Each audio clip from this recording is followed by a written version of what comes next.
rodas de diálogo, palestras, oficinas, e um gestor foi indicando para o outro, até que eu percebi que ali tinha um campo de atuação. Foi bem no momento em que eu tinha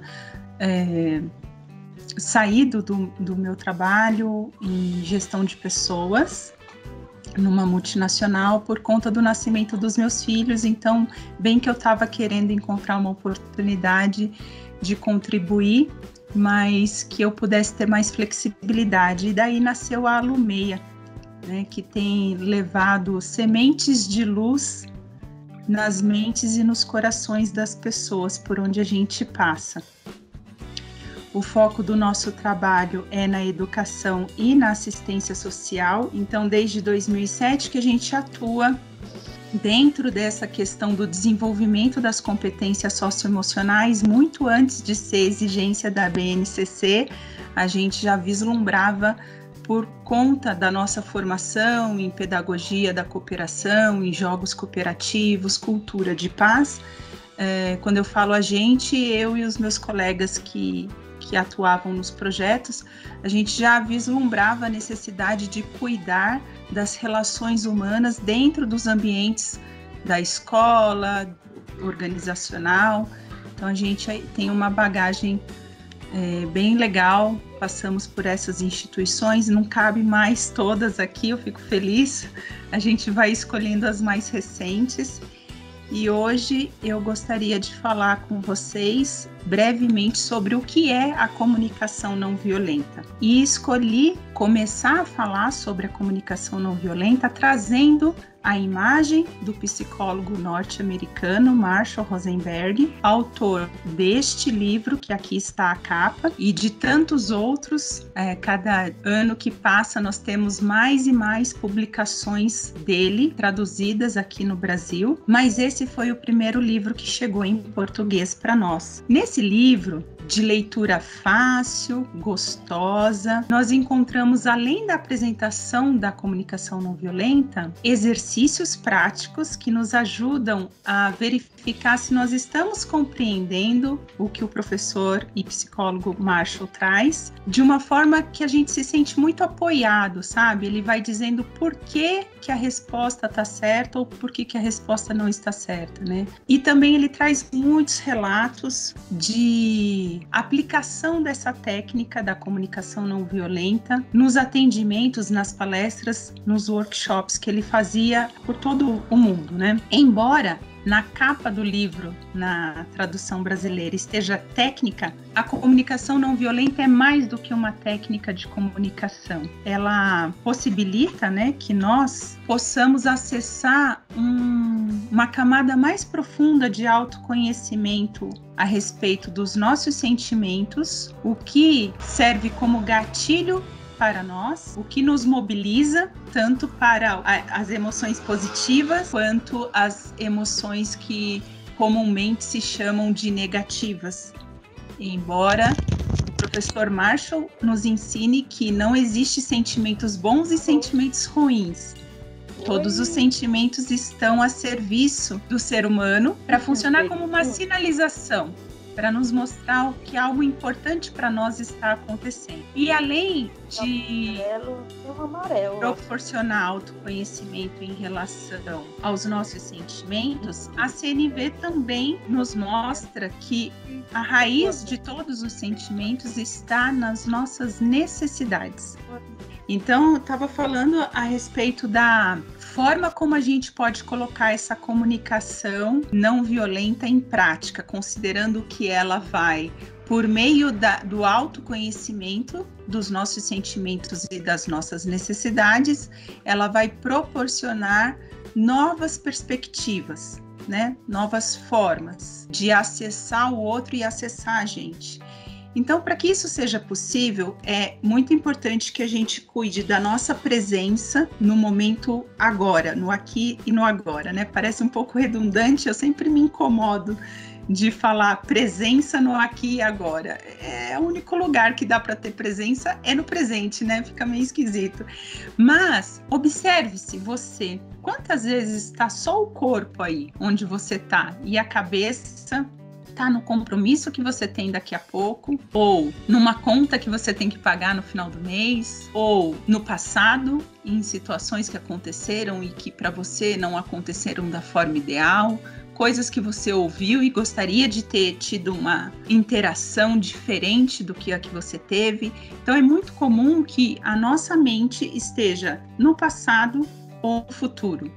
E para que a comunicação não violenta aconteça e promova essa conexão com as outras pessoas, é importante que a gente esteja com a nossa mente aqui, percebendo a nossa intenção, que é um pressuposto importante, né? Eu estou dizendo ou me comportando dessa forma com que intenção? Qual que é a minha necessidade que está por detrás do meu comportamento? Essa consciência que a CNV nos estimula a ter, ela traz mais clareza sobre o nosso comportamento e desperta uma curiosidade sobre o comportamento do outro também, tá ok? Então a gente, dentro da CNV, nós somos estimulados a ter uma curiosidade sobre a intenção das pessoas e sobre o que aquilo que ela está dizendo significa, e não ficarmos presos nas nossas considerações, nos nossos julgamentos, nos nossos pensamentos a respeito do que a gente está observando e ouvindo. Muito sucinta, a comunicação não violenta, ela se baseia nesses 4 passos que estão aqui e que a comunidade de praticantes e facilitadores de CNV, pelo menos aqui no Brasil, que eu tenho acesso, estava em reunião com eles ontem num projeto de empatia de emergência para a equipe de saúde do HC de Campinas. Então a gente vai se colocar à disposição para fazer escuta ativa, escuta empática, e lá nós estávamos discutindo justamente sobre esses 4 passos, né? Que aí no primeiro passo, na verdade, ele é dividido em 2, e agora a gente então teria que colocar 5 passos e não 4 passos. O primeiro passo para que a gente possa ter uma comunicação não violenta, mais assertiva e, consequentemente, mais produtiva também, é que a gente observe o fato. O que é essa observação do fato? Imagine-se que você é uma câmera de vídeo. Tudo que uma câmera de vídeo registra em termos de movimento, de comportamento, é o fato. Então, alguém passou e esbarrou num objeto e esse objeto caiu no chão. Esse é o fato que a gente consegue observar. Esse fato, quando observado, pode gerar em nós, né, pensamentos, julgamentos a respeito do porquê que aquilo aconteceu, qual foi a intenção da pessoa, né, ao passar por ali. Então, esses julgamentos, esses pensamentos, eles acontecem de forma natural e automática na nossa mente, mesmo que a gente não perceba. E é aí que está uma das grandes questões da comunicação não violenta. O nosso cérebro, ele foi formatado para o tempo todo fazer juízo, né? Para pensar, para avaliar. E essa capacidade, essa habilidade do nosso cérebro, ela está no piloto automático. Então a gente não percebe que a gente mistura os fatos observados com os nossos julgamentos, com os nossos pensamentos. Segundo o professor Marshall Rosenberg, daí que surgem os conflitos. Porque a gente não faz o movimento de checar se aquilo que nós pensamos a respeito das motivações daquele comportamento, daquela ação, se o que a gente está pensando, se aquilo é o que realmente motivou a pessoa.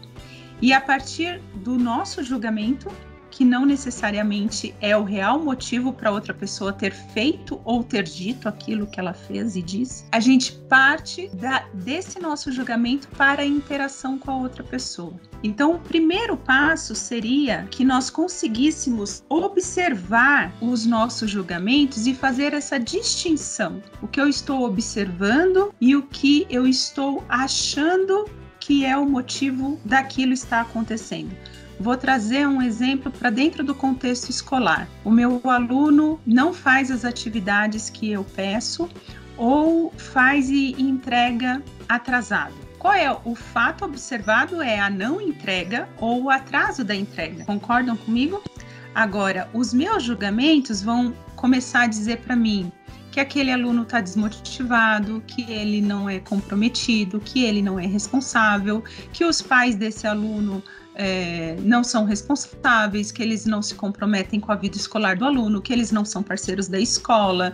Eu posso começar até a fazer julgamentos a respeito da minha própria ação como docente. Eu começo a me questionar se as atividades que eu estou fazendo, isso nem todo mundo faz, quem dera, né?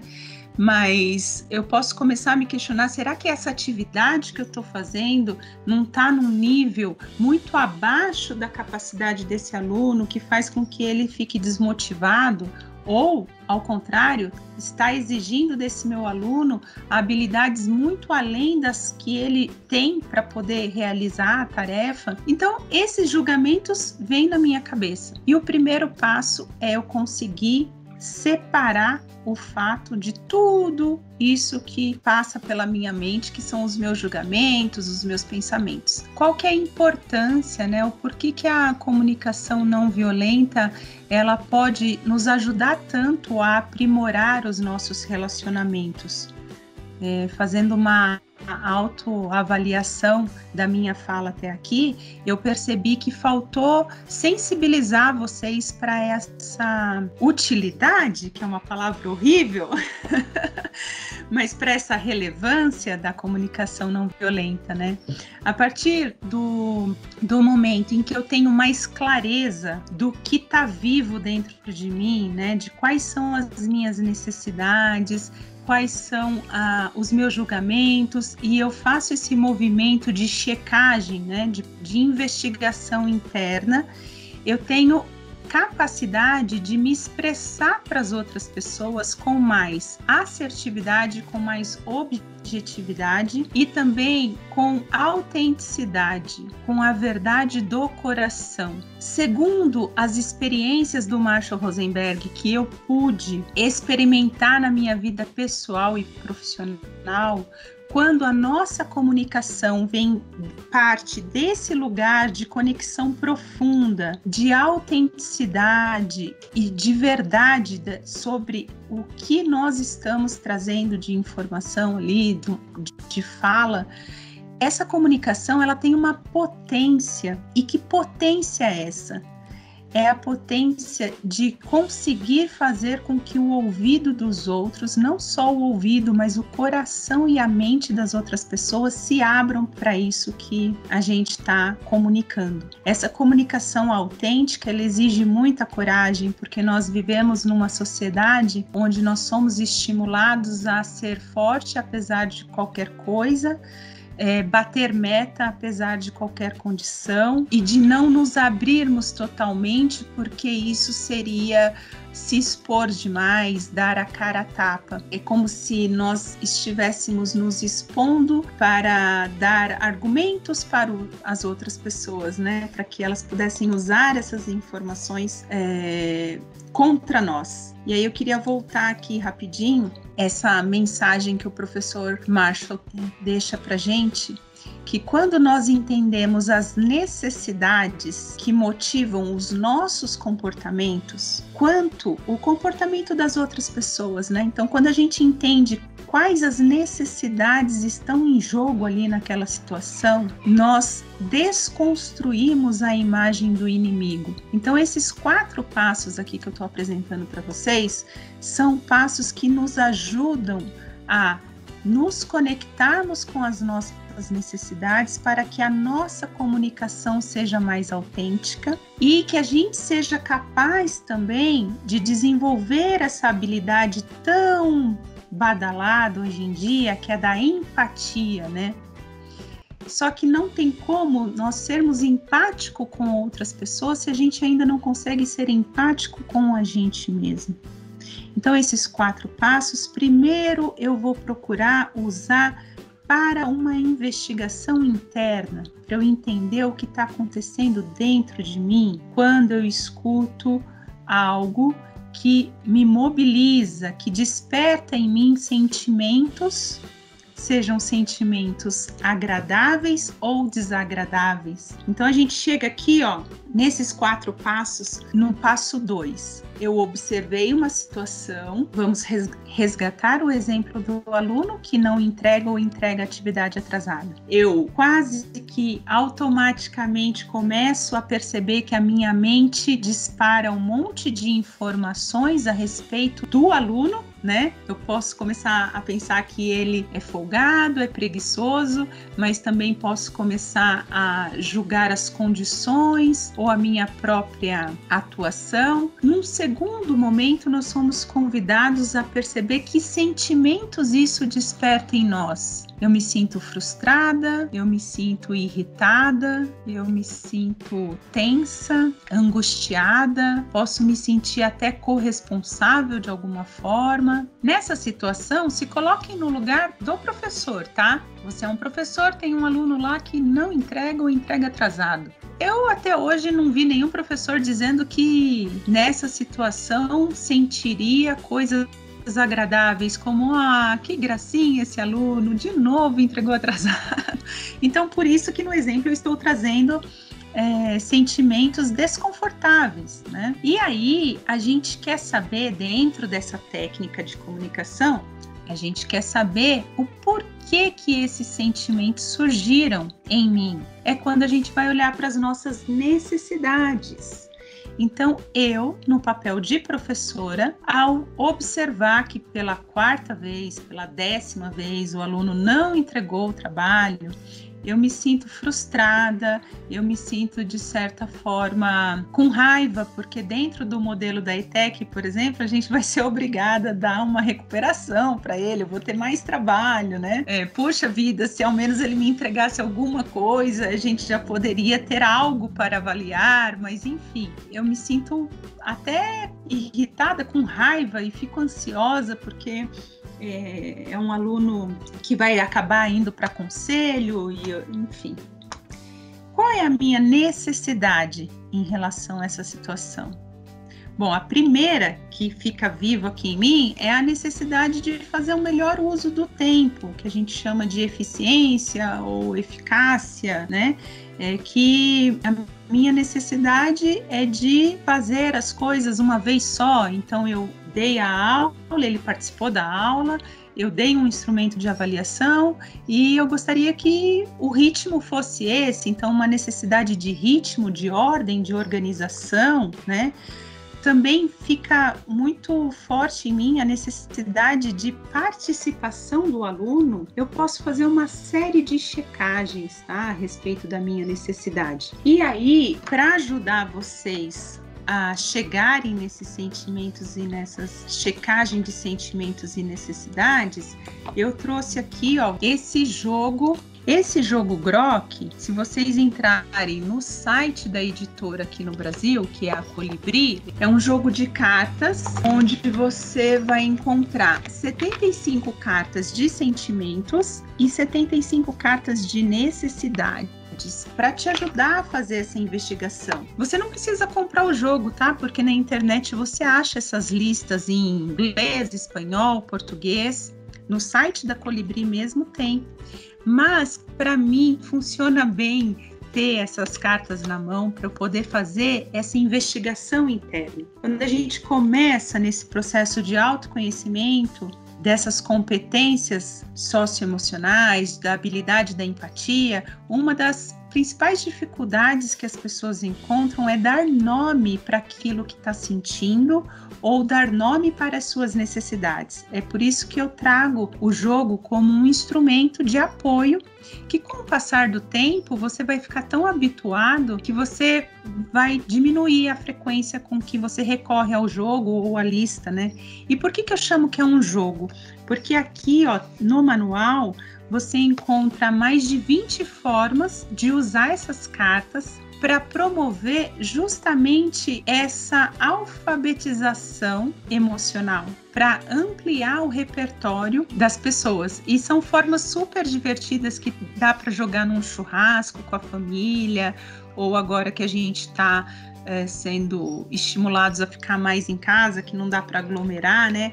Dá para jogar com os filhos, e é uma forma divertida de promover essa alfabetização emocional e facilitar para que no dia a dia, na hora que o bicho pega mesmo de uma situação desafiadora, que você tenha repertório para conseguir acessar mais rapidamente o que está vivo em você. E assim, com essa clareza do que está acontecendo no seu mundo interno, você possa fazer escolhas conscientes do que você vai fazer ou do que você vai dizer ou do que você não vai dizer, né? Porque a gente pode fazer essa escolha de naquele momento não se posicionar. Mas vejam, são escolhas conscientes e conectadas com o que está vivo em você, o que faz sentido para você, para sua vida. Tudo isso sem desconsiderar que nós vivemos em sociedade e que respeito é bom e todo mundo gosta, né? Então a gente trabalha muito essa questão do olhar empático para o outro também, né? Da gente lembrar que a outra pessoa também tem sentimentos, também tem necessidades.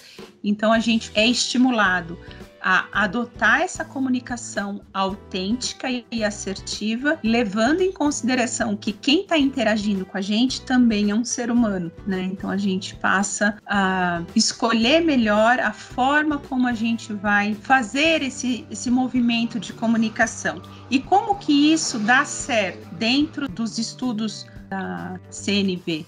O que se provou ser mais efetivo é quando a gente vai falar em primeira pessoa. Então, tem alguma situação, eu tenho algum problema, algum conflito com a minha irmã. Então, em vez de chegar para ela e falar, olha, você fez isso, tá errado, eu não gostei, você deveria fazer tal coisa, desse jeito você vai acabar sozinha porque ninguém mais vai querer falar com você. Isso daí chega para ela como um ataque, como uma crítica, e os estudos que o Marshall fez mostra que, inevitavelmente, o ser humano, quando ele se sente atacado, criticado, a reação é um ataque, né? Então, em vez dela se abrir para dialogar comigo, ela vai se fechar mais ainda, e a tendência é que ela devolva essa crítica que eu estou fazendo a ela em forma de ataque. Aí começa a desenterrar defunto, começa a jogar as coisas do passado na cara, aí vira aquele fuzuê que não é saudável, não é produtivo, só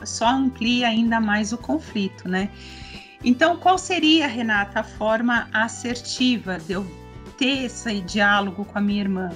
Eu poderia chegar e dizer para ela que quando determinada situação acontece, por exemplo, quando ela vem na minha casa sem avisar, chega de supetão, que eu me sinto extremamente desconfortável, vou falar em primeira pessoa, que eu fico constrangida, que eu me sinto invadida, porque tem dia que eu não tô afim de falar com ninguém, e aí ela chega e eu fico sem graça de falar para ela que eu não tô afim. Então, que para eu não passar por essa situação, eu gostaria de fazer um combinado com ela, dela me ligar antes para saber se eu tô afim. Vejam, eu tô falando só de mim, eu tô falando do meu desconforto, da minha dificuldade, da minha necessidade. De novo, as pesquisas do Marshall comprovam, e a minha experiência enquanto facilitadora de CNV também reforçam isso. Quem sou eu para precisar validar os estudos do Marshall? Eu sou só uma aprendiz, mas eu tô falando que eu já vi e vejo isso acontecendo na minha vida pessoal, principalmente.